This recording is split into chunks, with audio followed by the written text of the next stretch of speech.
Thank you for being here tonight. As you can tell by looking around, this is a little different for us, and I would imagine for you guys. This is the first time we've ever done this presentation with video, film, and lighting. My name is Heather Berkness. I'm a school counselor within San Juan Unified School District. I work in the English Learner Program, and I serve special programs. And hello again, and it's so nice, first of all, that so many, this is a nice problem to have. We were expecting a smaller group, but to have more come, we really want to include you in on the conversation. If you're coming with questions, please share. Feel free to interrupt us, raise your hand, ask questions if you don't understand something, if we've like blown by it so fast and you're like, wait, I want to hear more about that. Please stop us as we go along. I'm Tracie Locke.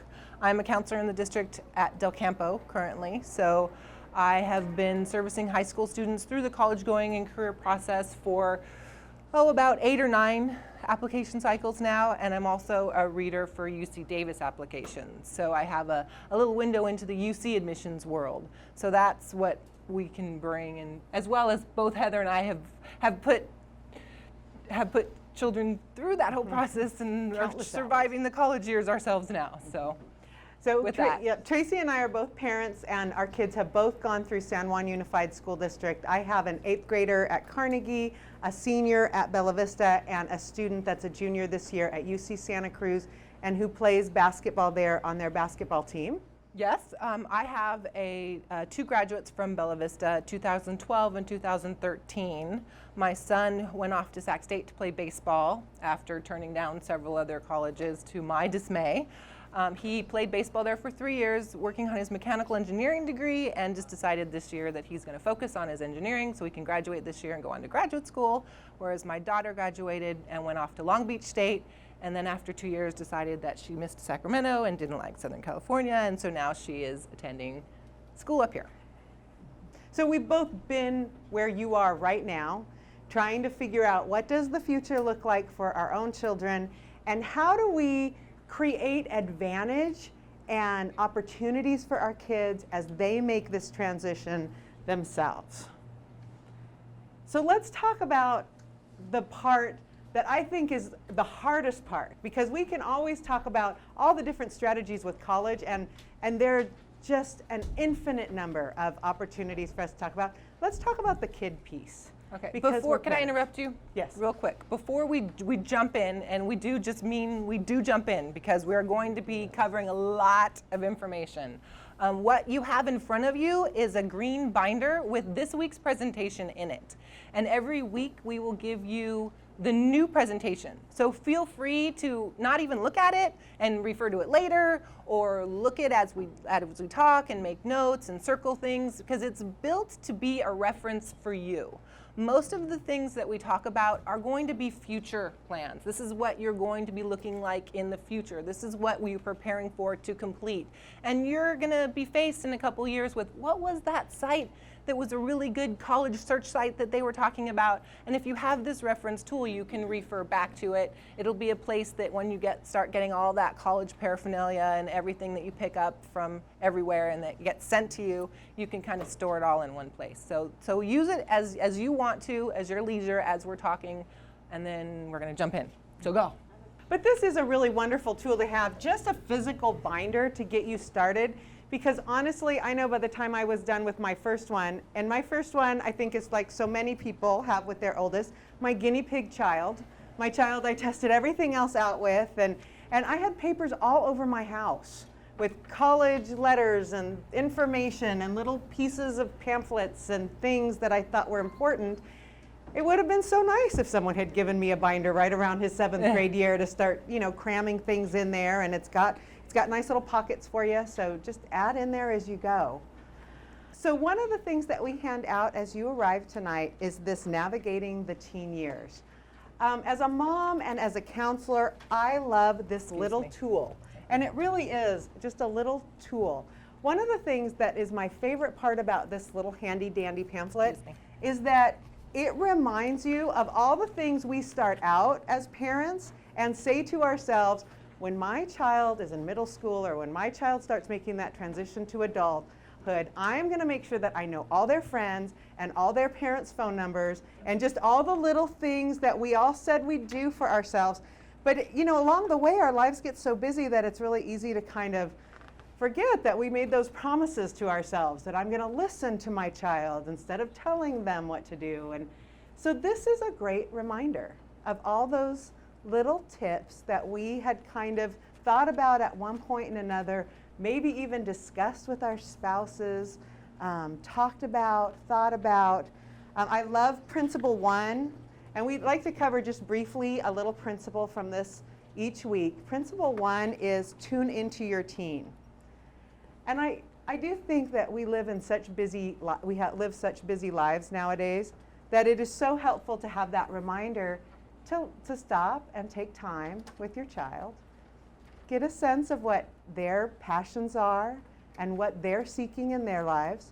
Because as much as we want to drive the message that it's important to go to college and it's important to have a plan, it's also important for us to know who our child is and where they're going with their life. Because there's a more holistic picture to it. It's not just going to college, it's what do you want to be and what makes you happy and what are you passionate about? It's finding your path, and really, and that's something that you continue even through, you know, adulthood. It's finding that direction, and it's very easy to forget that as our students reach high school, they're formulating their own minds and their own ideas and their own directions that might not be the same as yours. And that is okay to listen to, because your influences are going to be there. They're going to be intrinsically a part of their influences. And it's really important to talk about the whys and the hows instead of just the whats and the this is what you do, because those whys and those justifications in everybody's mind are an important thing that sometimes get forgotten. Oh, so true. And I don't know about you guys. I know I'm a mom who's woken up in the middle of the night thinking, okay, I told him he needed to do that, but I didn't tell him why. And I just, you know, as rebellion starts to take hold, kids kind of need to know the why sometimes. Okay, so it's never too early to start planning. So true. So for those of you how many people are here and have 6th and 7th graders? Good job. How many of you are here and have high schoolers? Yeah. Okay, now we missed 8th grade. Oh, and 8th grade. 8th grade, awesome. Yay. So we've got a nice spectrum. What I love about college planning is I don't think we can start too soon, and it's really never too late. That's true. So all time is good to start this path. As a mom and as a counselor, and because I used to be a middle school counselor, I really think it starts in middle school. When we start talking about what do you need to do to be on the path that helps you be successful in high school, really all the things you're doing in middle school set you up for your high school coursework. Because college admissions has become so much more competitive than we've ever seen before.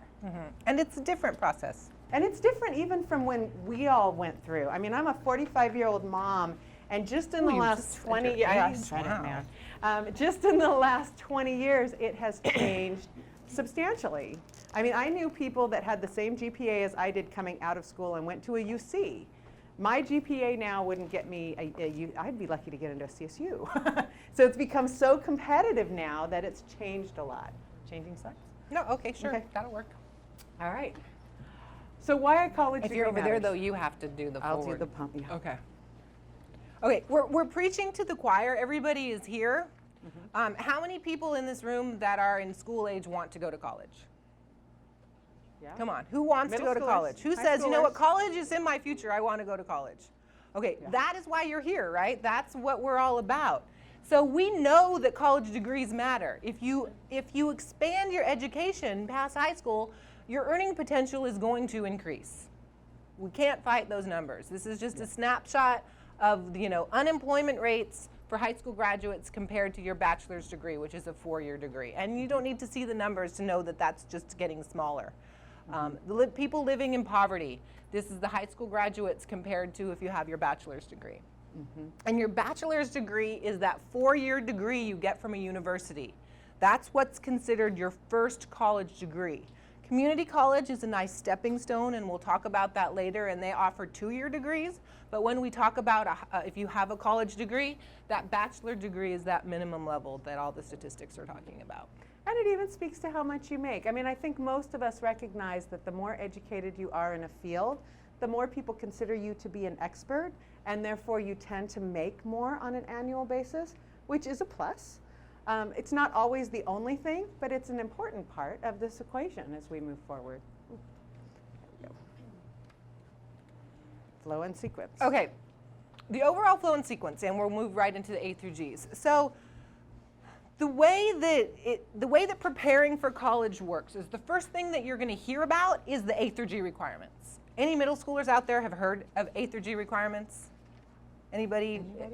You talk about A through G requirements, do you not, at Carnegie? Yes. So that's something that we'll be hitting, you'll get in that information in middle school. There are a certain set of high school graduation requirements, and we're going to talk about transcripts and all that later. But the A through G requirements are those extra set of requirements that you need to complete just to apply to a 4-year school. You have to hit those, they're prerequisites for filling out the application. It doesn't speak to how competitive you will be, but it's the minimum. They're the bar minimums that you have to do these at certain standards just in order to have the ability to apply. Mm-hmm. And so A through G's, really we should show you how to get to them so you can see what the A through G requirements are. And your classes, like like Heather was saying, the classes that you take in middle Yeah. school. So we're digressing from your book right now. We're going to go online, and we're going to show you exactly what the A through G's are. Are you going to go on the doorways page? Yes. Okay. So we're getting very specific when we're talking about A through G's. We're going to talk very generally as far as what they are. But if you want to know what a specific course list at a high school looks like, there is a University of California, which is the UC system, has set up this A through G. And even though it's UC, it's a pretty universal requirement for all CSUs, for private schools that we use, and even for out-of-state public schools. So how many kids here are planning on going to Casa Roble? Or are currently at Casa Roble? Either, so both? Yeah? Okay. Did I spell it right? Yeah. Okay. Sure. All right, so let's look at Casa Roble's A through G list. I think scroll down. There it is. There it is. Okay, so this website is going to be referenced on a sheet that we're going to pass out in a little bit, so you don't need to worry about writing it down real quick. But you can go to this website, put in a high school, and you can see the courses that they specifically offer that meet each specific requirement. And they're like a laundry list. A is the history requirement. You can scroll down. And it'll tell you how many years are required. Right. So we know 2 years required of history. Okay, B is the English requirement. 4 years of English is required, and these are the courses that you can take. I'm going to stop on English for a minute. So you can see, this is at CASA, English 1 and Honors English 1. Either one of those will meet the English requirement for freshman year. And then they have English 2 and an Honors English 2, English 3 and an Honors English 3. They also have an AP English Language Composition, which is an English junior year level. So they would have 3 choices your junior year. And then senior year would be English 4 or AP English Literature. Doesn't scroll down. They have, oh, nope. And then they have their English for non-native, which can be a 1-year requirement. For an English learner, we allow for 1 year of non-native Math, English. you can see, is a 3-year requirement, 4 years recommended. Let me stop on math for a minute, because look at all of those maths. Do those look applicable to everybody that's out there taking math? Oh, don't look at this one. Okay. What? All those taking math right now in middle school? No, not anymore, huh? What did the district do? They changed their math. Changed math. I know. Right? Completely. They changed the path. It's not algebra, geometry, algebra 2 anymore. Scroll down a little bit. It is now. It is now integrated math. Integrated 1, and as you see the years progress, integrated math 2 will pop on here, integrated math 3, which will take the place of algebra, geometry, and algebra 2. And then although from we consider it algebra, geometry, algebra 2, they don't line up that way. Because I think as parents, we are so comfortable with that little path, and we all know algebra 1, geometry, algebra 2, that's the path my child needs to be on. Now it's just 1, 2, and 3. And what you're learning in algebra 1 does not necessarily line up with what is in integrated math 1. Question? For when you're showing like these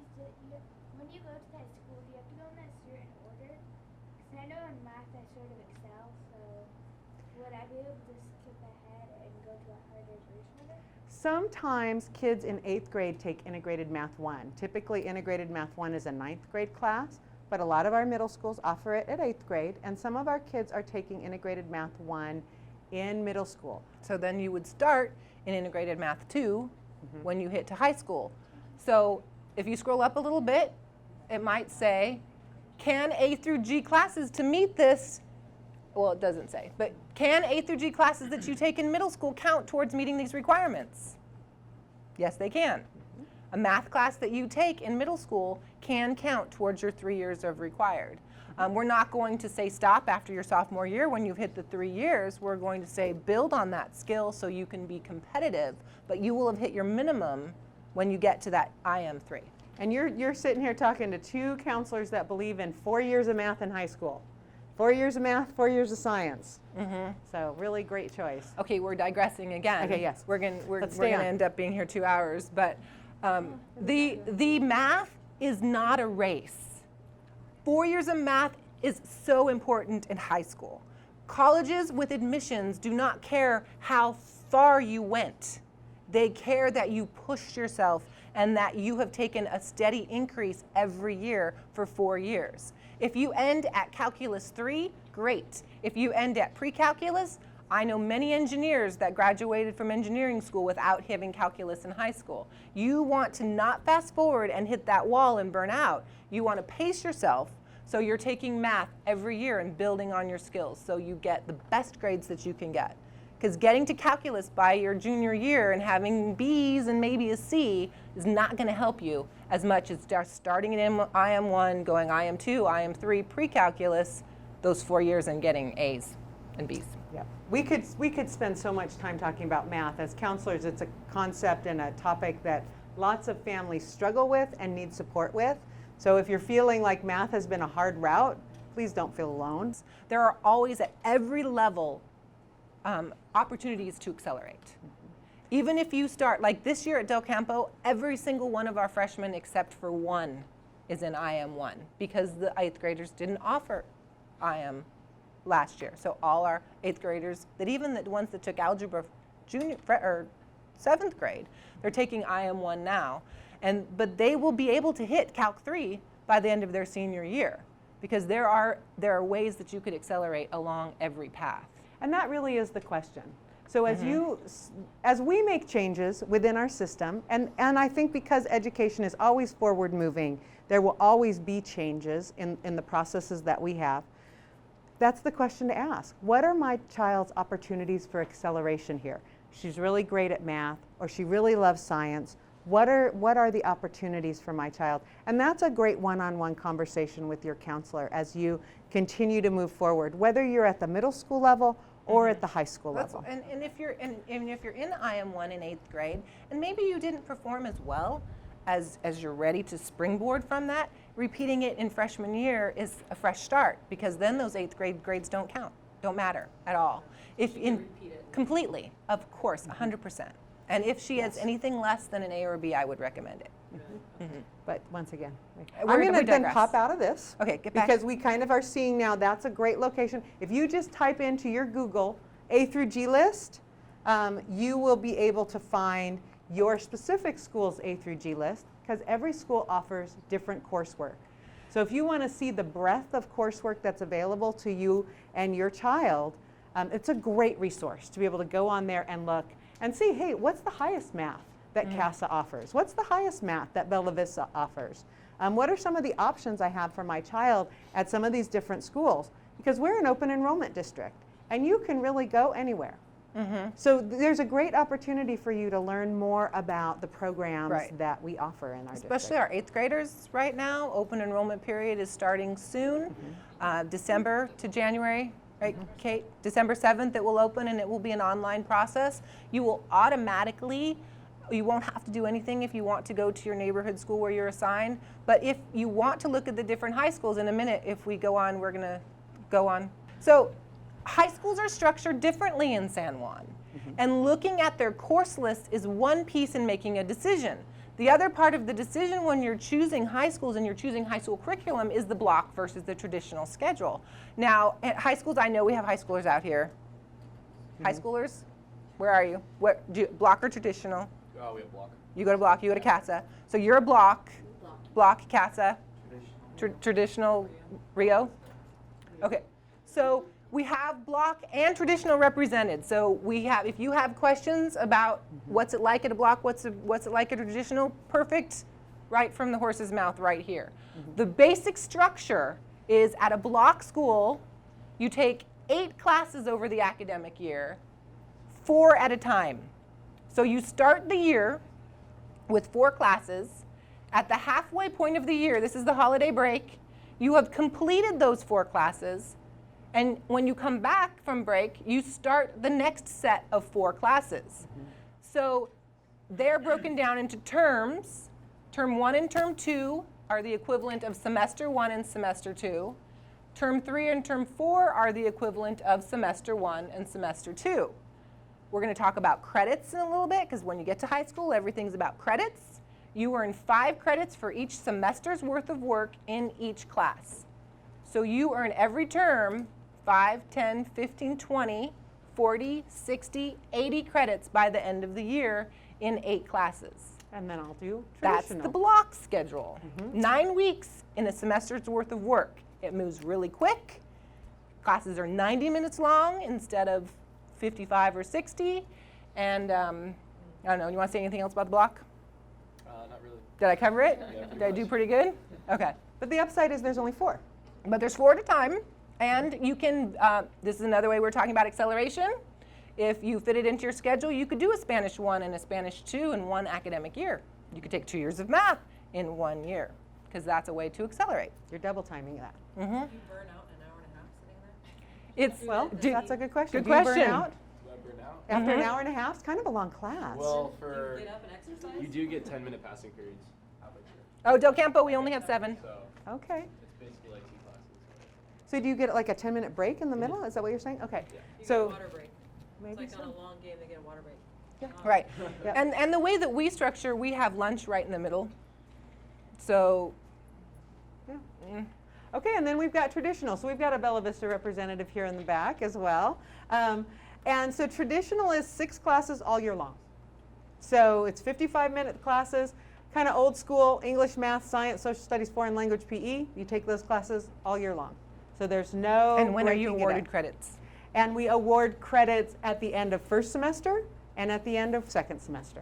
So 5 credits at this point in each class, 5 credits at this point at the end of each class, and it's worth 60 credits total.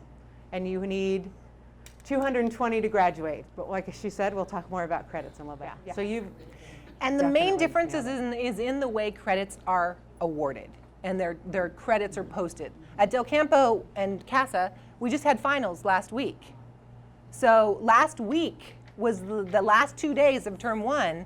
This week was the first day of term 2. So we have seniors that have completed their econ requirement, because that is a semester class that is done.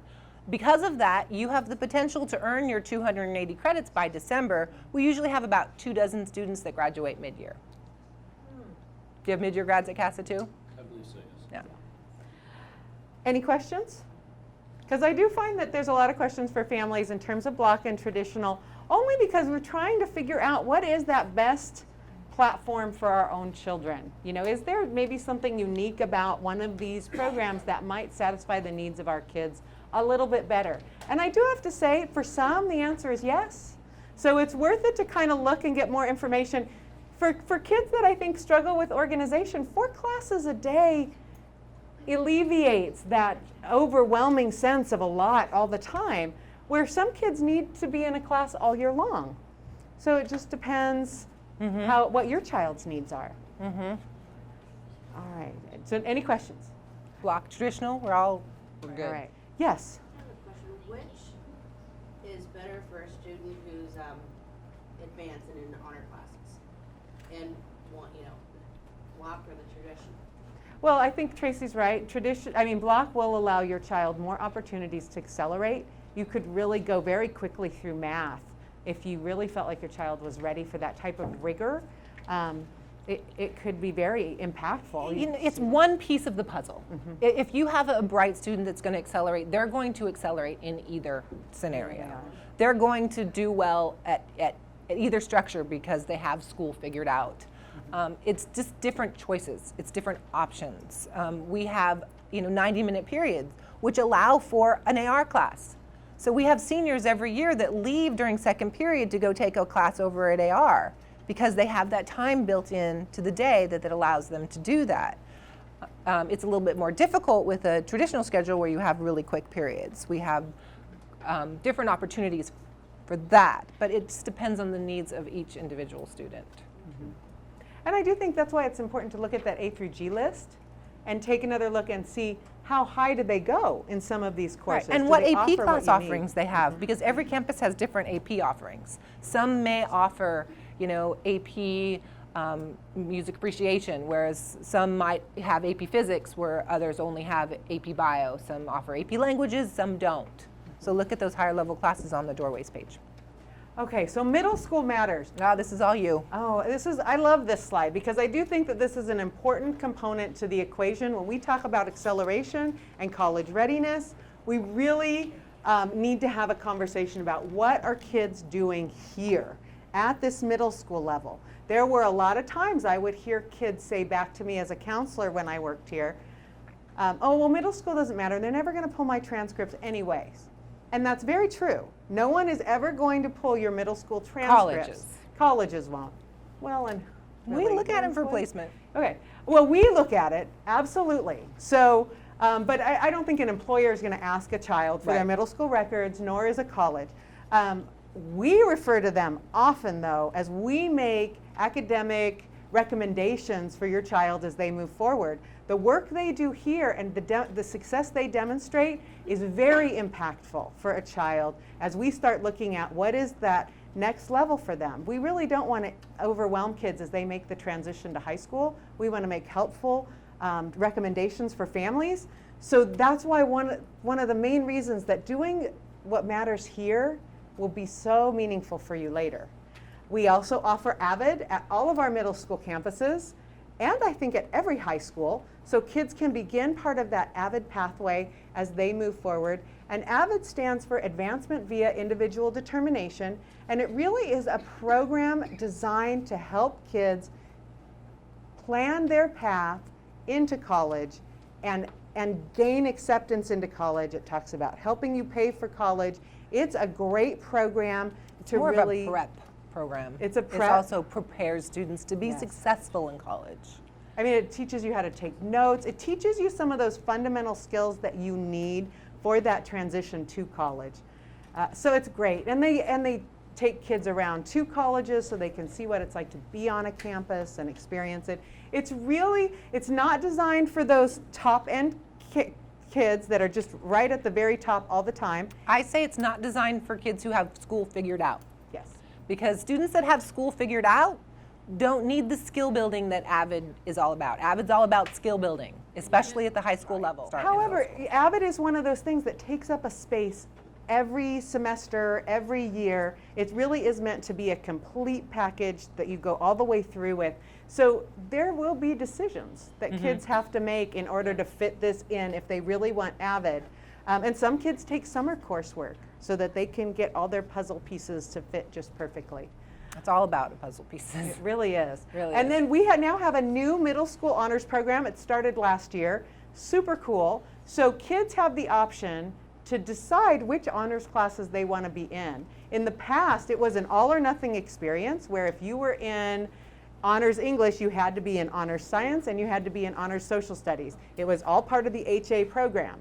Now we have a new program that kids can opt in and out of honors programs based on where their needs and where their passion lies. So we encourage kids to grow into honors, to take a chance. If you really love history or if you really love science, this is a great opportunity for you to, make that recommendation to your middle school counselor or your middle school vice principal and say, I think I'm ready for that next step into honors. If you're demonstrating success in a class already, now's a great time to move forward. We're all about pushing rigor. Yeah. I'm all about pushing rigor. And when I say push rigor, and I'm going to go off on a little sidebar here. It's about making education a little bit uncomfortable. If you're going to school and you're like clicking along and you're like, oh my gosh, this is so easy, this is so great, and filling everything out and just soaring like, oh, I'm at the top, you're not doing school right. You're not going to get better. You're not going to elevate yourself unless you make it a little bit uncomfortable. It's supposed to be hard. And if it's not hard, what areas can you tweak? You know, if you're going to lift weights in the gym and you're just lifting light weights all the time, you're not going to grow any muscles. You need to develop that resiliency and that grit and that tenacity to figure problems out, to be a thinker, to solve it, to be competitive, to be ready, to be accelerating when you get to college life and beyond. So GPA. So let's talk about GPAs. There is not one GPA. Students do not just have one GPA. If somebody says to me, what's your GPA? My first question is, well, what GPA do you want? Do you want an unweighted GPA, a weighted GPA? Do you want the term GPA? Do you want the GPA in just the A through G classes? Do you want the GPAs that the college use? Do you want the GPAs that the FAFSA use for financial aid? Everybody calculates GPA, grade point average, in a different way. Do we want to hand out the transcript? Oh, great idea. And we can kind of look, for you college, high school kids that are already out there, have you noticed that you have multiple GPAs on your, and they're different?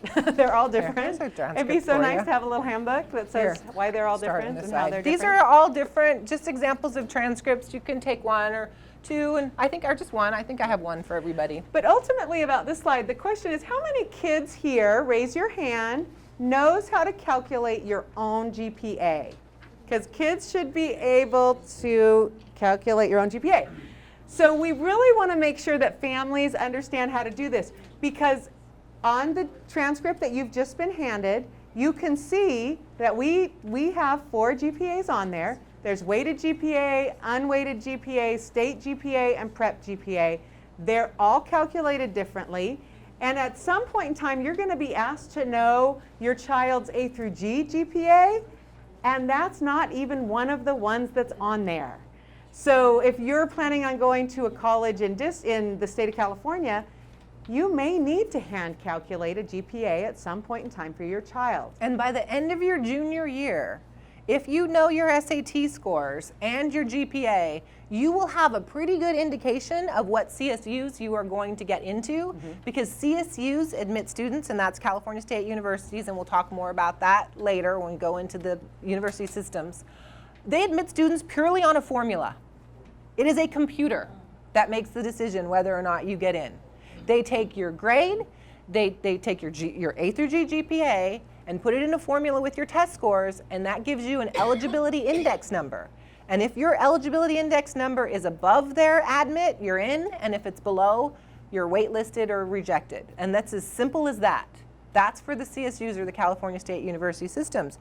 And so if you know your GPA, you calculate it by the end of your end of your junior year, you'll be able to look at, okay, what were the admit indexes for all the CSUs last year? Oh, okay, I think I can get into these 6. So you're not going to waste money applying to schools that you really have no hope And we'll provide you with some more information about that later, because when we go into Navions, it gives real clear information to you about which ones are worth paying the admission fee for and which ones aren't.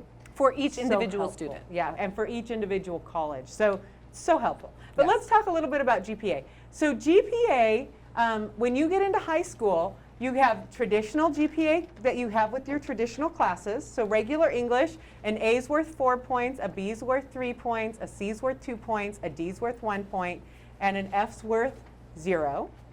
And in an honors course, honors or AP, or an IB course, an A is worth 5 GPA points. That's why you see kids that get GPAs that look like they're 4.6.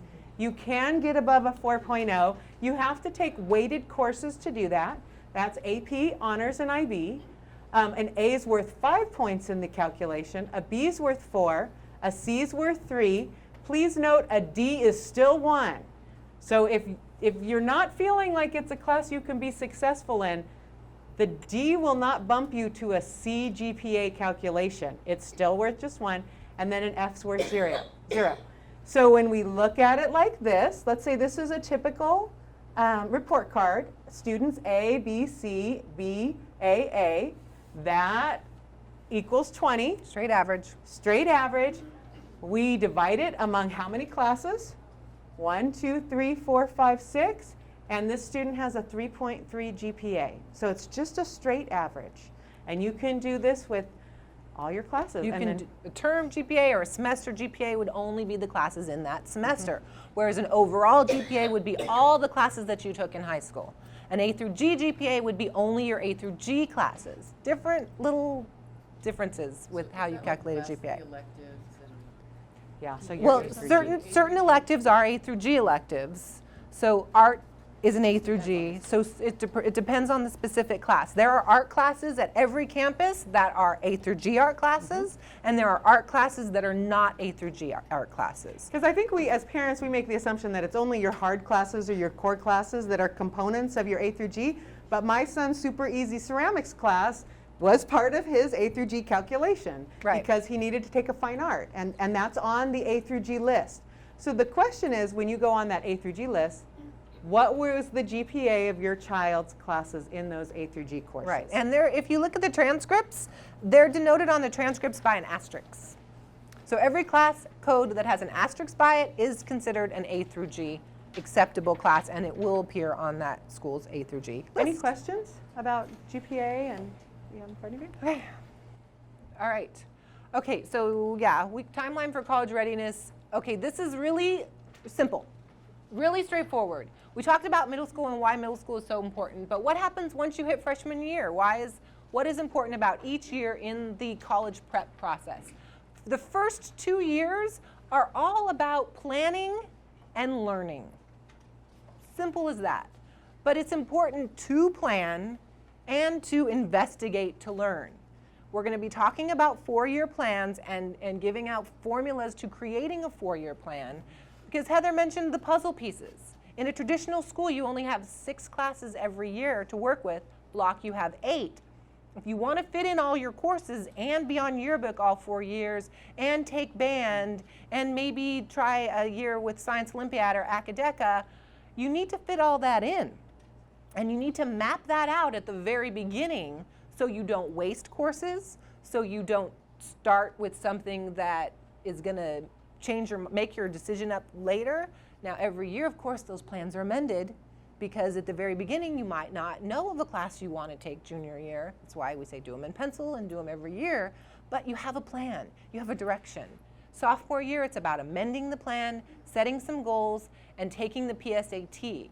This year, the districts offered the PSAT to every 10th grader at no charge. That was the first time that we've done that. And it's a huge step to infuse that college readiness onto a campus. I also offered it, we tested it today, actually. Today was the day that everybody took it. At your schools and your 10th graders? No? No? 11th, did you take it today? Good job. Good for you. Because in 11th grade, I know you had to pay for it, which is a bummer, but it's because it's 11th grade, it's part of the NMSQT, or the National Merit Scholar Program. So in sophomore year, it's truly a practice. It doesn't count for the National Merit Scholar Program. It really isn't part of the admissions cycle. It's just that first step to tasting what those college requirements are going to be like. And then moving on to junior year and senior year. Junior year is you reviewing your plan, you start making those college visits, you start coming up with the lists of maybe visiting some college fairs or some college nights that you get specific information. You're making sure your A through G classes are on track. You definitely take the PSAT in October, because this is what qualifies you for the National Merit Scholarship Program. Only juniors that take it that is the only test that qualifies you. National Merit Scholars are awarded 100%, and not to mention other scholarship programs. And then you start taking the ACT or the SAT in spring. Senior year? Senior year, really so much of that work is coming to a close, but it's not time to glide through. So I think that's a mistake that so many kids make. It's always important to check for remediation needs. A lot of times kids take all the A through G classes, and then they'll meet with their counselor, and their counselor will say, oh honey, you're not A through G ready because you got a D in English. A through G classes can't have a D or an F. So it's a great time to revisit that transcript, take another look. If you've got a grade that needs to be remediated, That's the time to do it. Fix it in your senior year before you're done.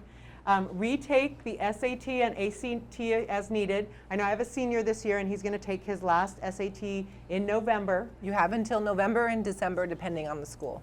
Some schools won't accept the December SAT, so it is important to know where you're applying, have a plan. 50 something, Yeah. And they can take it as many times. as many times as you want to pay for it. They are only offered once a month and not every month during the year.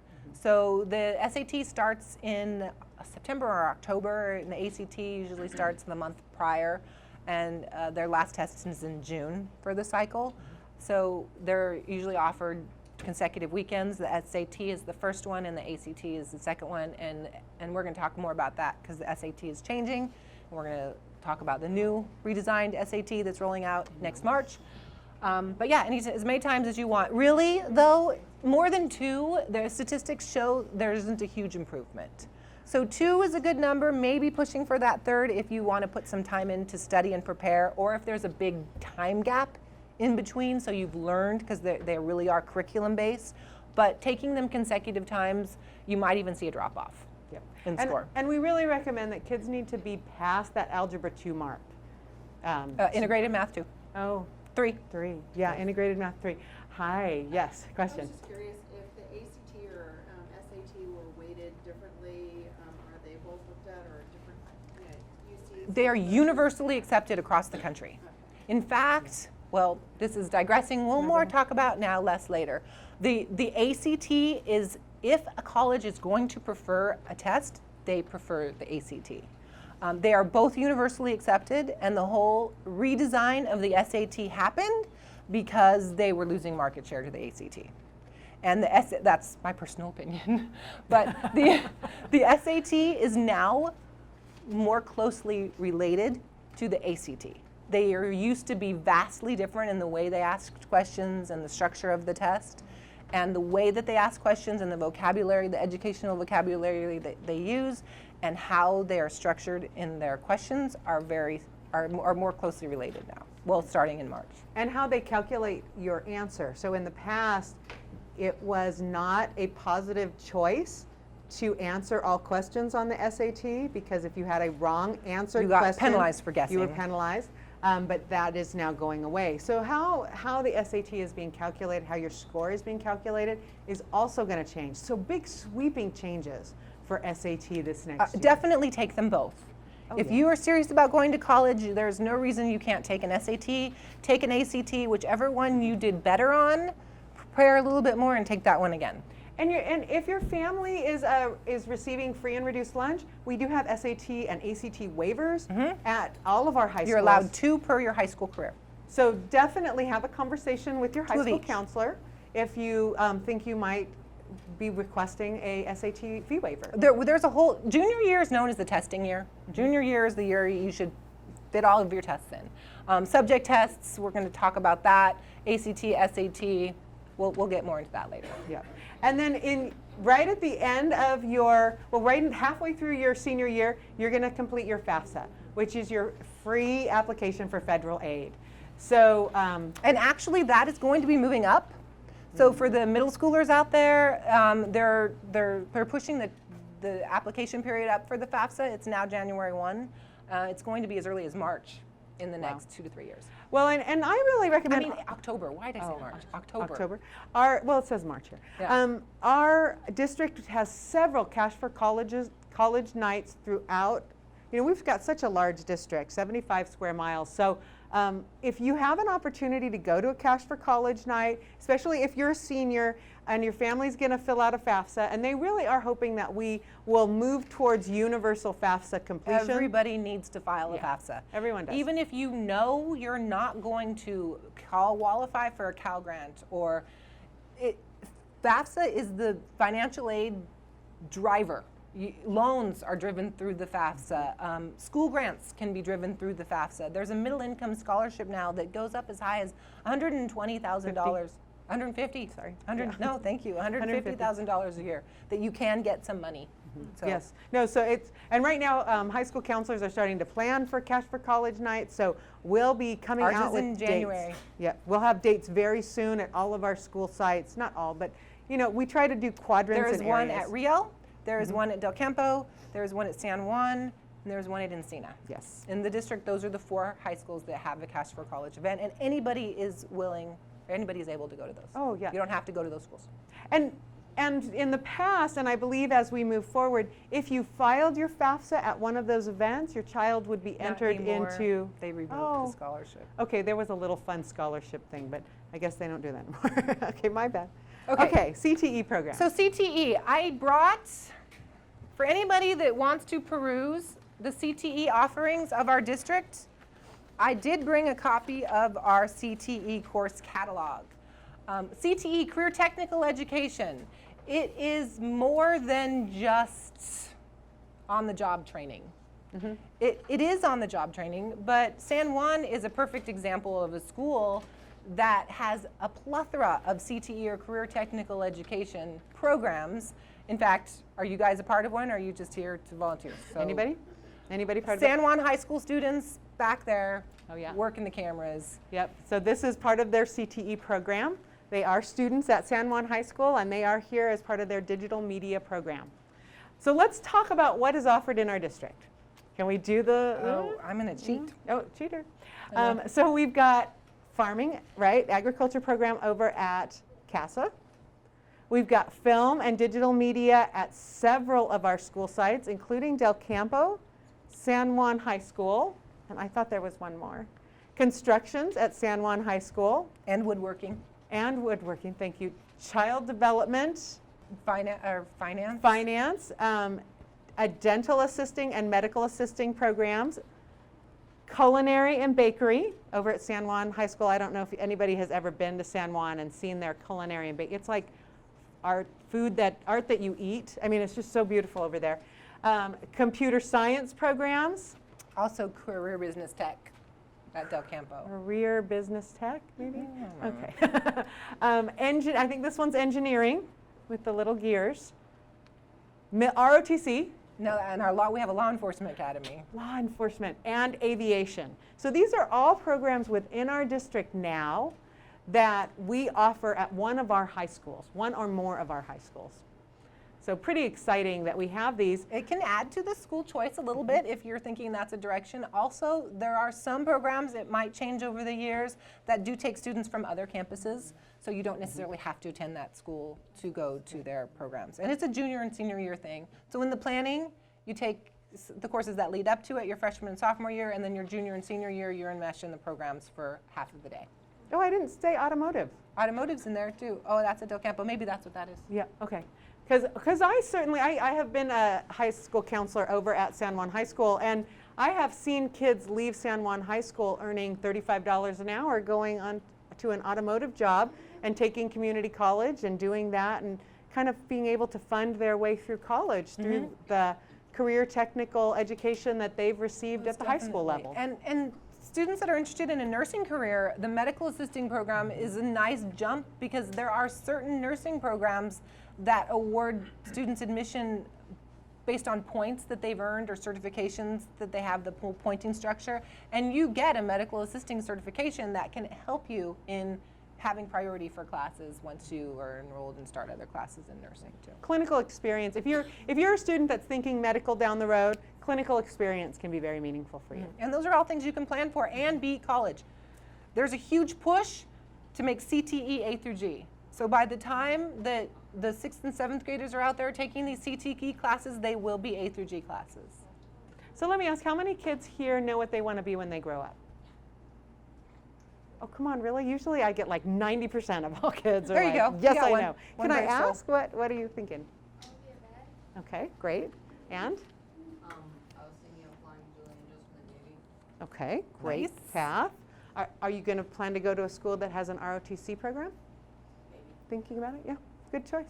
Anybody else want to share? Typically, I have a professional athlete in the field here. All right, let's keep moving. Yeah, Army, we have a ROTC really quickly. I just learned this last week. We have an Air Force ROTC at Del Campo. And our colonel can sponsor a student for the Air Force Academy. That's amazing. It's highly rigorous to go to the Air And it Force doesn't Academy. happen every year, but we do have people that he sponsors that make it all the way through the process. But you need that sponsor just to start the process. And that can come from our the instructor. And I'm sure Casa does too. Yes. And we've both known kids that have gone through that have been accepted to the Coast Guard Academy and other academies. Anything you can think of specifically? Yeah, it's a That highly process rigorous. starts early. Yeah, the process does start early. So if your child is thinking service for themselves, it is really something to be thinking about as you make that transition into high school so that you can begin that process. It's not necessary to be a part of an ROTC, it's just a leg in. It's helpful. Okay, so we talked about open enrollment already.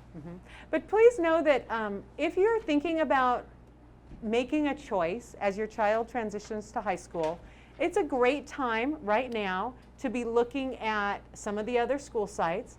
In October and November, schools hold information nights. So that information is readily available on our district website in multiple languages.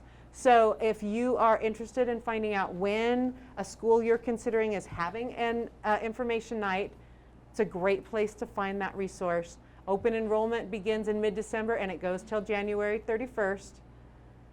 And I think finding the right fit is really important for your child and really hard. And that's all about high school and college. Yep. Because it is, that right fit is what we're looking for. And starting the process to find the fit in high school, that's where we have the relationships of listening to your students, why it's so important, and finding that right fit. Because it might be, you know, an Ivy League education is the end all be all, or I'm going to a high level UC. But, you know, maybe it's that private school that's liberal arts, you know, in the upper Washington area. You never know. Maybe it's Sac State. Maybe they really don't want to leave home. Maybe you'll send somebody far away and they'll come back. I wouldn't know what that's about. I but know. It's about finding the right fit. It is. And I think Tracie and I are both in a different place, I think, than we were 2 years ago, 3 years ago. That, you know, I think for me, as my child went through high school, it was about finding advantage, helping him be competitive, setting him up for that future, really kind of trying to be strategic for him so his life laid in front of him like a nice little stepping stone path. And what I have found now that he's going into his third year of college is life isn't like that, and that's not fun anyways. I mean, you know, life isn't supposed to be this nice little stepping stone path. And him having what he needs and what he finds desirable is so much more important than being strategic. Because kids that are going to be successful are going to be successful. Kids that are passionate about what they do are going to find enjoyment through that. So thinking about how do you become strategic so you can live this perfect little life, well, first off, no perfect little life exists. And secondly, it's so much better to do what you love and maybe not check every little box that you were hoping to check, but check the ones that matter. So it's been. We are in a different place. We are, because I think I was very much that mom that was seeking that very rigid little path. Expectations are still important. Very. You still want to, you know, try new things and learn and grow and move forward in whatever you're choosing to do, but just open up the sights a little bit. That's why we love to start this series with that navigating the teen years, because hearing them becomes so much more important than strategizing for them. I mean, it really is this wonderful collaborative process of getting to know your child. And the together path. you can strategize. Yes, and find that path that can be a little messy, but still, you know, what they need for themselves. Okay, reading a transcript. So everyone should have a transcript. And so you'll see some information on here that looks familiar. So my name is Heather Berkness. My oldest child is Tyler Christopher. And so I've taken pieces of his transcript and pieced them together. You have, I just Somebody printed else's. random 3 transcripts this afternoon. So that's what you have of a junior and senior. And I think one of them I printed was a really high level senior and lots of AP classes and a really high GPA. And then a couple I looked for some sporadic. So you can see kind of what grades can do to a GPA. So one of the things that we want to make sure you're doing, and when I was at San Juan High School, I noticed this a couple times, please make sure your name is correct. It becomes super, super problematic if we have your name incorrect and you apply to college using a name that's different than the name we have, and then they don't line up. And the social security card really has to match the school record. Yep. Because when FAFSA comes into play and they're using your social security card and they have to match records, if those names are different, it can be problematic. And under no circumstance should a child ever use a nickname on anything school related. Because every year. That's official. That's official. Well, I would have kids that would sign up for the SAT using a nickname, like Cat or Kitty or, for Catherine. And then they'd go and they check your ID and you submit a picture for SAT and they'd say, I'm sorry, you can't sit for this test. This world of education is a very formal world as we make the transition to high school. Mm-hmm. So it should match the social security card? It should. Yes, yes. Really, and your social security card should match your birth record. So there should be, because we keep a birth record in your CUME file. Right. And that's what we tend to go by. We don't typically have a copy of your social security card. So your birth record should match your social security card, should match all the information we have for you. Yeah. Okay, so this is that lovely GPA screen that we were mentioning. The 4 GPAs that are posted on the transcript, the cumulative, unweighted, weighted, the state unweighted GPA, which is your A through G GPA, but it's not a weighted A through G GPA, and colleges will look at a weighted, and that's your prep. And the state is what FAFSA uses for Cal Grant verification. Right. So they'll appear. Your first 2 years, you won't have these. You'll only have these because the state and the prep GPA starts with your sophomore grades. A through G GPAs for college admissions only uses 10th and 11th grade grades. So in this circumstance, you can see that this child has a different GPA for each one.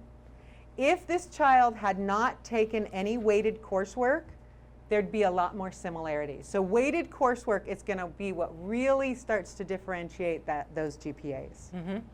And they can make a huge difference. They can make a 0.4 jump in a GPA, easy. Well, look, I think this one's pretty notable. This is a 3.6 and a 4.0. So those weighted coursework items were very meaningful for this GPA. Good job, Tyler. I know. Yay for him. All right. That's what we were talking about, though. Sometimes it's good to push your kids a little bit. They do rise to higher expectations. Okay. Okay, so the way classes are grouped on the transcript is by semester or term. You all have block schools, so you will see them in groups of 4. As the terms or semesters happen, they will appear on your transcript. And your transcripts are the grades that matter. In high school, you will get a progress report.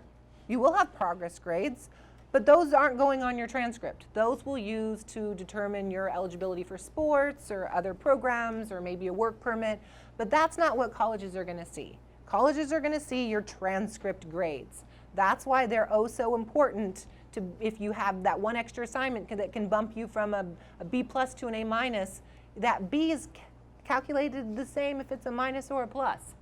That A is calculated the same if it's a minus or a straight A or an A plus. So that B plus and A minus is a huge difference in your GPA, and it might be the 1 or 2 assignments. And just so that you know, although it doesn't matter at this level, B plus, B minus, it's all B, when you make the transition to college, it does. Because I think then parents are, colleges will differentiate between the A minus, B plus, B, it's all a different GPA calculation. But here at the high school level and at the middle school level, an A is an A, is an A, where a B is a B is a B. So if you've got an 89.5 going into your final, that's a final to study for because you're this close. You're this close to the A. It's worth that extra effort to bump. Where if you're an 81, you may want to look at those resources and say, okay, I want to pass this final, but it's unlikely that I'm going to get such a great grade that it's going to bump me all the way over to an A. So it's meaningful to start strategizing your time when you start having finals in high school. All right. Yeah, moving on. I mean, pretty straightforward. Any questions about the transcript so far? Question? So what happens if a student starts at a block high school and then changes to a traditional high school sometime during that 4 Grade happens all the time. The total credits to graduate at a block school are 280 credits. That's what you need for your whole high school career to meet that requirement. At a traditional school, it's 220. What we do for those students that transfer is prorate. It equals out to 15 credits a year, 7.5 credits a semester or a block. So depending on when you transfer over, that number is either bumped up from 220 or comes down from 280. None of the requirements change, but the total number changes. Yeah. So at a block school, although you need 280 credits to graduate, and at a traditional school you need 220 credits to graduate, you don't do more school at a block. In terms of instructional minutes and time that you spend in classes, you don't spend more time in classes than you do at a block. You just get more classes. You just get more classes and you can earn more credits. But there's been often times where I've seen this bottom number here look a little different depending on how kids have made movement between traditional and What really starts to hurt block. students is when they move in the middle of a term or they move in the middle of a semester. That's when curriculum doesn't match and it can be problematic. We make it work, but if you want to make the switch, do it at the best in the summer for the clean break. At the halfway point, that's the second choice. And I have seen transcripts of kids where they've come missing first semester of their freshman year. Oh, honey, what happened? Why are you missing first semester of your freshman year? Why aren't there any grades on your transcript? Well, we moved in November. My high school wouldn't issue grades because I didn't finish. And when I got to the new school, I wasn't there long enough to issue grades. And that's when in high school, those grading periods are so important. When you get those grading periods at the beginning of the year, they're important. If you checked out of Del Campo on Monday of last week, you would leave with no credits. If you were passing all your classes and you checked out of Monday this week, you would leave with 20. We only issue credits on the last day of the term and only if you're enrolled in that school. So it really does matter where you're enrolled and the timing for that to get those credits. Yeah. So make sure you're having those conversations. If you're a family that's thinking about moving and thinking about making transition in terms of school, just make sure that you're talking through that plan of action. Okay, so this is a good grid to show you your progress. This is available to view on Q once you get into high school also. It lists all of the high school graduation requirements. The first column is the requirements that are left to earn. The middle column is the unchanging column that shows you what is required. And then the third column is the credits that are completed. So this student is in English, has 15 credits left to go. So it's after the halfway point Of his junior of year. his junior year, because they have 5 credits of junior English and 10 credits for senior English, because again, 5 credits a semester, 10 credits is a year. And that's right. why He's right on track. 40 credits are due at the end of their 4 years. period. So this is the one as counselors we always look at, and as parents, I really encourage you guys to be looking at it. What's left? What do we still have to do? Because that's such an important component of it. It's nice to see what's been completed so that you know your child's on track, but what's left is vital. Because we know how many credits are offered in a year. 80. 80 for a block school, 60 for a traditional school. And so if your child's going into their senior year and they need 100 credits, 80 That's a problem. at a block, 60 at a traditional, you need more credits than we can give you. So that's why it's important to monitor those Fs as you go, because the only way you don't receive credit is by receiving an F in a class. Or if you repeat a class that's a core academic class, you only Yes. get credits once. What happens to that student? Well, we have options. We have credit recovery programs, and we have credit recovery programs built in on most high school campuses. So they take morning school and afternoon school and extra school and maybe some independent night school and hopefully earn credits enough to graduate.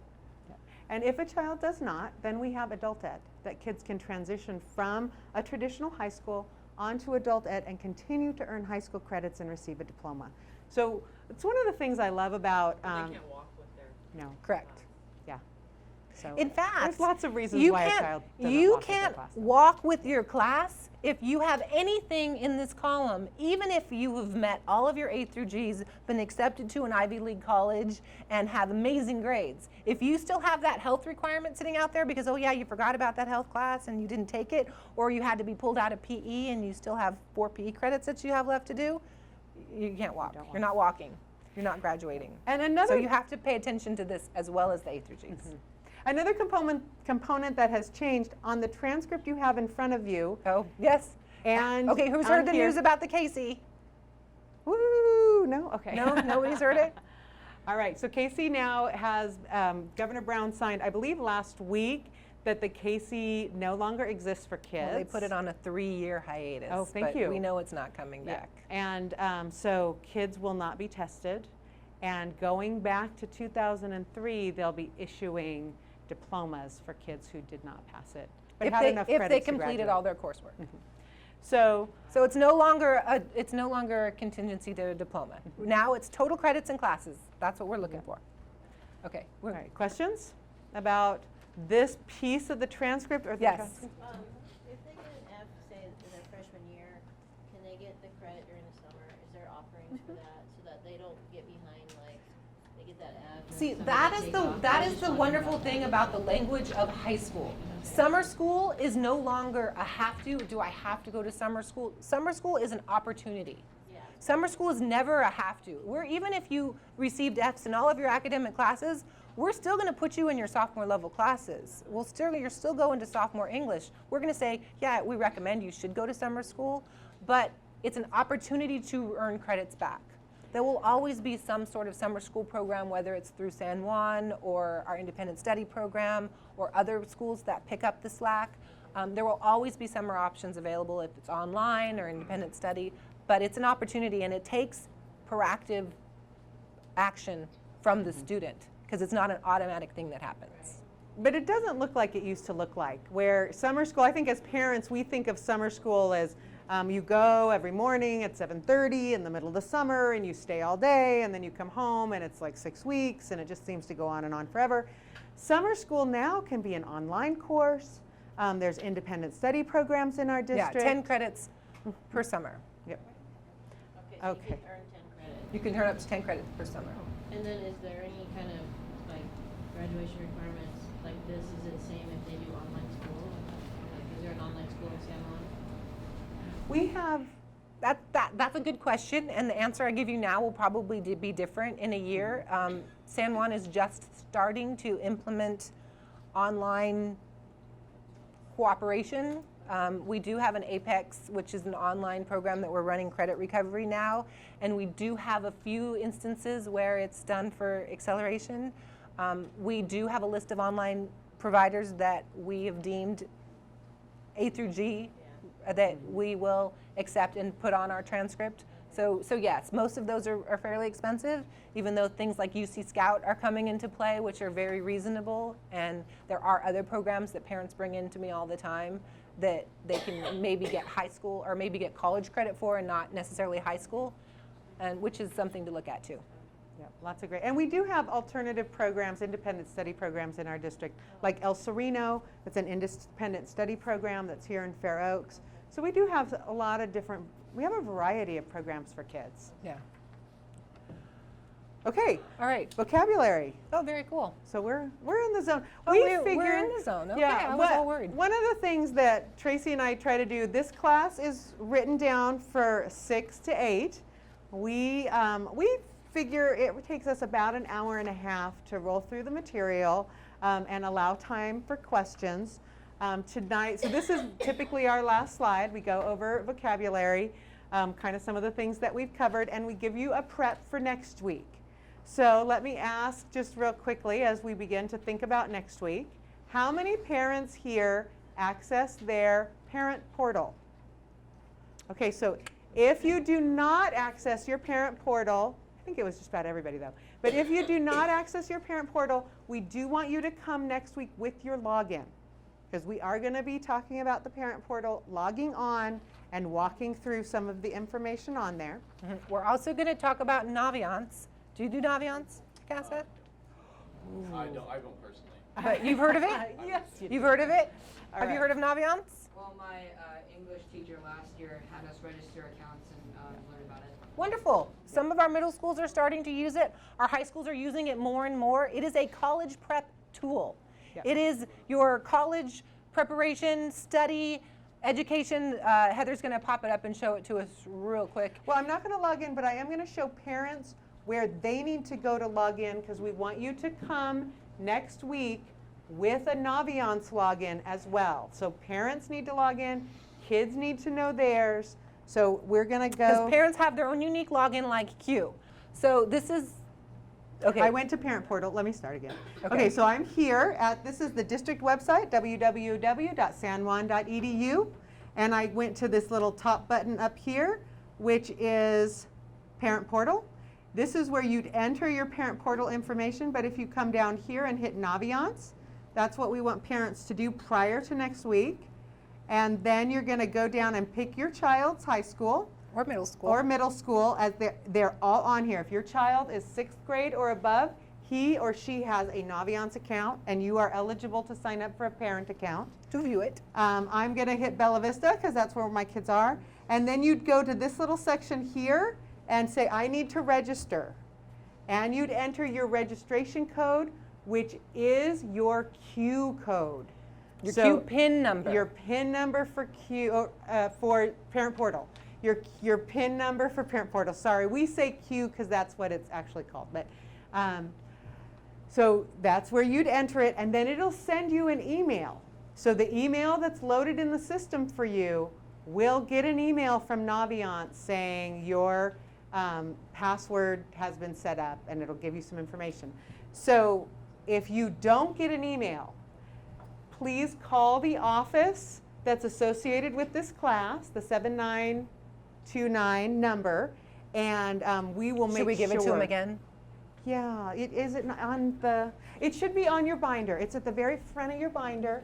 So, yeah, right at the bottom. And there are some May I? instances where schools mass registered parents. So when you it's right down initiate here. the process, it will say you already have an account that you might be unaware of. And if that's the case, we will need to reset your account and send you the information again. So call the number on the front and say, I've already been registered and I need to reset my account. And we will email you a new password. Absolutely. But I think one of the hardest things for parents to remember when they do this is just remembering, pick your child's school. And if you have children at different schools, that means you can pick either one of these. And Right. you should register on both. You know how Parent Portal groups all students together and you can choose your student? Naviance doesn't work that way. It's very school specific. Schools can turn on and off different functions. They have, career interest inventories and a strengths explorer, and you could do college searches, and you could find information out about colleges, and you can store information and keep track of lists and timelines all on your Naviance account. Eventually, it will be linked to the application process. So it really is different and unique for each school site. Yep. So we do want parents to come next Oh, week. yes? I just had a question on the Naviance thing. So if you had one child at like CASA and one at a middle school, you need to have two separate accounts for Correct. them? Because you would go to the Naviance CASA to see the CASA Naviance, and because each student has their own unique account. And then you do the middle school to see the middle school account. And you will see different functions and options at the high school level. And even as each year progresses, more things will be turned on. Like junior year, an SAT link will appear. Where are the kids learning about their Naviance? At homeroom? Different at every school. Are you here? Yep. So I know Marlene works pretty hard to make sure she goes into classes and she talks to kids about it. So when I asked my daughter, Let's hope so. No, Let's yeah. get your fingers What grade crossed. is she? 8, Oh, yeah. I was gonna ask her. Hopefully she will. Yeah. I'll be We. going around to all the 8th graders this year and to their homeroom to different classes to make sure they know about Naviance. This year? Yeah. Yeah.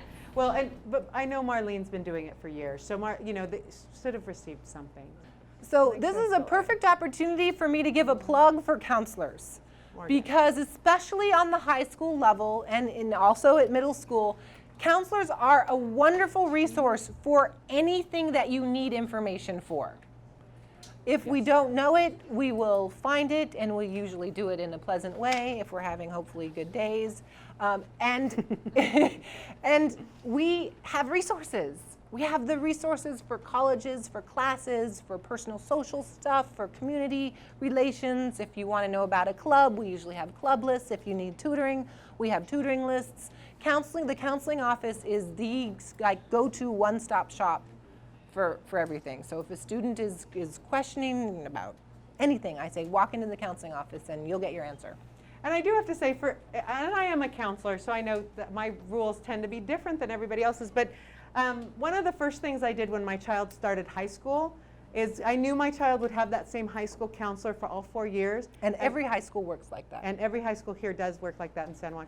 And so our first meeting, we did a little academic plan, and then I turned to my son and I said, I want you to know that you can go and talk to her about things you don't want to talk to me about anytime. So he had my permission. If he was making some transitional changes, if he needed someone's honest ear, if he maybe got in trouble and needed to talk it through with somebody, he had someone safe that I knew I trusted that would try to keep him down that path of appropriate. So, and I think it is important for us to connect our kids to people that could potentially offer them some safety as they navigate this very rocky road to adulthood. So it is a nice thing, and I think it's a gift for kids when we let them know who those safe people are in their lives. I know it's a little different for me because I'm talking about a colleague that I work with, but I can honestly say that all the counselors here in San Juan School District, I deeply respect. And I think they're in this work because they care meaningfully for children. They really do. I agree. Yeah. I agree. So, yeah. Yes. Question. So will a parent automatically get a call from a counselor to set that appointment? What is the caseload like for counselors? Do parents need to actively seek out that appointment? Every high school, every middle school, we function differently. We work differently in creating the relationships and the appointments to meet our students and to reach out to our parents. Most of the time, classroom visits are the norm. We instituted meeting all our freshman students and all of our junior students at Del Campo this year. But above all else, if you call and make an appointment with the counselor, you will be served and you will be met, even if it's, we can schedule you a couple weeks out because they're in the middle of doing classroom presentations. I recommend at high school, freshman year, you coming in, meeting your counselor, introducing yourself with your student, say, hey, this is what our plan is, this is my student, this is me, I'm here to support, I like text, this is my good email. And then we have that relationship, because life is about relationships. Everything you do to be successful in this world is about having and cultivating those relationships. And your counselor is your first relationship that can really help you in that next level. Yeah. I find internships, and there's the FBI Teen Academy for juniors that can apply for to be part of this one-day FBI experience. And yeah, I heard about it, I posted it, it was great. But when I was talking to a student and she was telling me how she really wanted to be a part of the FBI, I was like, oh, well, let me tell you about this that's been in the announcements for the last 2 weeks. She says, oh, I hadn't heard, I didn't know anything about that. But because of that relationship, we were able to kind of formulate that experience that leads to opportunities. So call, make an appointment with your counselor, with or without your student. If your student says, no, you can just go meet him, I'm good, I'll meet him on my own, that's fine too. It's always better to keep the lines of communication open. Please recognize, though, that the counselor ratios at the high schools are about 1 to 500. So it isn't unusual to hear that, hey, I may need to schedule you out to make that appointment. So, because we do want to meet with families and we do want to meet with kids and know kids, it's just complicated sometimes. Mm-hmm. So we may need you to be flexible. I think we're trying to be flexible to meet the needs of the children at our school sites. Yes, definitely. All right, any other questions tonight? So next week we're talking Naviance, parent portal. We're going to go more into the transition to adulthood. The third session is very meaty and very heavy academic planning. And then the fourth session is really a wrap up. It's a little bit lighter and it allows for a lot more questions.